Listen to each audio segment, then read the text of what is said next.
The Lord be with you. And with your spirit. A reading from the Holy Gospel according to John. Glory to you, O Lord. Jesus said to his disciples, Amen, amen, I say to you, you will weep and mourn while the world rejoices. You will grieve, but your grief will become joy. When a woman is in labor, she is in anguish because her hour has arrived. But when she has given birth to a child, she no longer remembers the pain because of her joy that a child has been born into the world. So you also are in anguish. But I will see you again, and your hearts will rejoice, and no one will take your joy away from you. On that day, you will not question me about anything. Amen, amen, I say to you, whatever you ask the Father in my name, He will give you. The Gospel of the Lord. Praise to you, Lord Jesus Christ. Please be seated. Isang mapagpalang araw po sa inyong lahat and welcome to the Minor Basilica of Our Lady of the Rosary of Manaoag. Nung nabasa ko po yung ebanghelyo natin sa araw ngayon, nasabi ko po sa sarili ko parang hindi ako karapat-dapat na mag-share tungkol dito sapagkat ang experience na to ay hindi ko experience. Hindi rin po experience ni Father. Experience po ito ng mga nanay. Malapit na po ang Mother's Day at parang angkop na angkop yung ebanghelyo natin, in view of preparing for the Mother's Day. Sabi ng ating Panginoon, when a woman is in labor, she is in anguish because her hour has arrived. But when she has given birth to a child, she no longer remembers the pain because of her joy. Kikita ko yung ibang nanay, tumatango, Sabi, na-experience ko yan, Father, na-experience ko yan, brother. Kaya nagtanong-tanong ako sa mga kakilala ko kung ano yung experience nila, ano yung masasabi nila nung sila ay manganak. Nung tinanong ko yung kakilala ko, ang unang sabi, nagbuntong hininga, Ay, Diyos ko, kung alam mo lang, brother. Nung narinig ko lang yung buntong hininga, sabi ko, napakahirap pala talagang manganak, Buti na lang, hindi ako nanganak, o hindi ako manganganak. At hindi rin po ako, wala rin po kaming asawa, kaya malamang hindi ko may experience yon. Pero mahirap nga daw talaga, sabi nung isang kakilala ko, alam niyo brother, hindi ko na maisip kung ano yung nararamdaman ko, Nagkahalo-halo na yung excitement, yung takot, yung kaba, yung sakit na aking naramdaman. Ang hirap ma-explain. Siguro kung i-rate ko from 1 to 10, 10 po talaga, Kaya sobra pa, ang sakit pong manganak. Pero ang sagot niya agad, after that, hindi ko pa tinatanong kung kumusta naman pagkatapos mga anak. Hindi ko pa sinasabi, siya na mismo ang nagdugtong sa niya. Pero alam mo, brother, nung nakuha ko na, nung nayakap ko na ang aking anak, nung nag-skin-to-skin contact na kaming dalawa,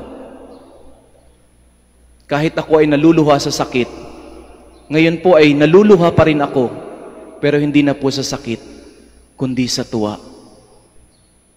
At yung experience na yun, brother, priceless. Priceless. Kaya natuwa ako nung marinig ko yun. Yung sinabi niya, yung luha ng sakit na kanyang naramdaman ay hindi nawala, may luha pa rin siya. Pero nung siya ay umiiyak, it's not anymore tears of pain, but they are tears of joy. Both and the same tears, but they are not the same. It's not anymore tears of pain or suffering or tears of anguish, but they are tears of joy. Bagaman hindi natin mararanasan yung panganganak, lahat tayo, Subalit sabi ng ating Panginoon bilang mga Kristiyano, we will also experience a similar suffering and joy in this world. At mahirap din. Bakit? Dahil habang tayo ay nasasaktan at nahihirapan, ang mundo ay nagdiriwang at nagsasaya. Kaya naalala ko yung sabi ni Pseudo Dionysius, no? Isang spiritual writer. Sabi niya, tayong mga Kristiyano, we are in the world, but we are not of this world. Tayo ay namumuhay, gumagalaw sa ibabaw ng mundo, pero tayo ay hindi para dito. We are not citizens of this world. We are heaven-bound. We are citizens of heaven. Sa ating pananampalataya, pag tumitingin tayo sa krus ng ating Panginoon, siguro naiisip natin, thank you Lord, ikaw na ang tumanggap sa mga kasalanan, kahirapan ng buhay namin. Kaya madalas yung dasal natin, Lord, ikaw na ang bahala. Ikaw na ang bahala. Kasi pinaghirapan mo na lahat. Pero ang buhay Kristiyano po ay hindi ganoon. At ang ating panalangin ay hindi po pagpapasa Diyos at aalis na tayo. Kung ating maaalala, nung ang ating Panginoon ay nagdurusa sa Garden of Gethsemane, bagaman gusto niya makipaghagel sa Ama, kung pwede Lord, alisin mo na tong kopa na aking iinumin. Pero towards the end, sabi ng ating Panginoon, but not my will. Not my will, but your will. Hindi ang kalooban ko ang masusunod, kundi ang kalooban mo, Lord. Sa buhay Kristiyano, hindi po substitution ang pagpapahirap at pagkapako ng ating Panginoon. Hindi po substitution na hindi na tayo kasali. Ang buhay Kristiyano po ay participation, pakikiisa, pakikibahagi sa sakit, sa pagdurusa, sa pagkapako ng ating Panginoong Hesus. Pero wag po tayong matakot kung tayo ay makakaranas din ng sakit dahil ang ating Panginoon na mismo ang nagsabi, do not be afraid, I am with you.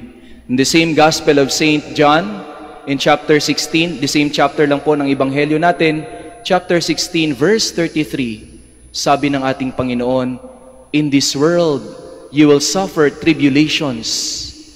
You will suffer trials. But take heart, do not be afraid, for I have overcome the world. Yan pong sinasabi ng ating Panginoon kay San Pablo sa ating unang pagbasa. Do not be afraid. Go on speaking and do not be silent, for I am with you. Sinabi pa ng ating Panginoon, no? No one will attack and harm you, for I have many people in this city. Parang napakalakas na backer ni San Pablo, no? Sabi ng ating Panginoon, huwag kang matakot, ang dami kong tao dyan. Hindi kita pababayaan.